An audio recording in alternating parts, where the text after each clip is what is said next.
എല്ലാവർക്കും നമസ്കാരം. വളരെ ദുഃഖകരമായിട്ടൊരു വാർത്ത അറിയിക്കുകയാണ്. ഇന്ന് ഏകദേശം 3 മണിയോട് കൂടിയിട്ട് ചാലക്കുടി അലവി സെൻ്ററിനടുത്തുള്ള മരോട്ടിക്കുളത്തിൽ കുളിക്കാനിറങ്ങിയ ചുങ്കത്ത് വീട്ടിൽ ചാത്തൻ മകൻ ബോബി എന്നാളുടെ മൃതദേഹം കണ്ടെത്തിയിരിക്കുകയാണ്. ഫയർഫോഴ്സ് സ്ഥലത്തെത്തി മൃതദേഹം പുറത്തെടുത്തു. അതിനുശേഷം പോലീസെത്തി മറ്റ് നടപടിക്രമങ്ങൾ പൂർത്തീകരിച്ചിരിക്കുന്നു.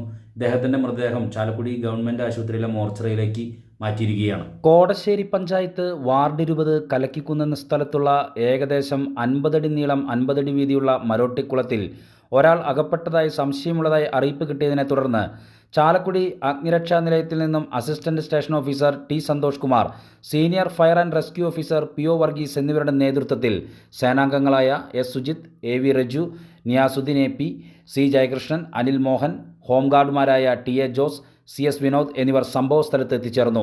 തുടർന്ന് നടത്തിയ തിരച്ചിലിൽ AV രജു കുളത്തിൻ്റെ അടിത്തട്ടിൽ നടത്തിയ തിരച്ചിലിൽ കുളത്തിലകപ്പെട്ട ഗോപി 59 വയസ്സ് ചുങ്കത്ത് വീട് കലക്കിക്കുന്നെന്നയാളെ കുളത്തിൻ്റെ അടിത്തട്ടിൽ ചലനമറ്റ നിലയിൽ കണ്ടെത്തി. ടിയാനെ മുകളിലെത്തിച്ച് ഉടനെ തന്നെ ആംബുലൻസിൽ ചാലക്കുടി താലൂക്ക് ആശുപത്രിയിലേക്ക് കൊണ്ടുപോയി. മരിച്ച ഗോപിക്ക് കൂലിപ്പണിയാണ്. നന്നായി മദ്യപിക്കുന്ന സ്വഭാവക്കാരനും ഇന്ന് മദ്യപിച്ചിട്ടുണ്ടായിരുന്നതായും കുളിക്കുന്നതിനിടയിൽ കുളത്തിൽ വീണതാകാമെന്നും ബന്ധുക്കൾ പറയുന്നു.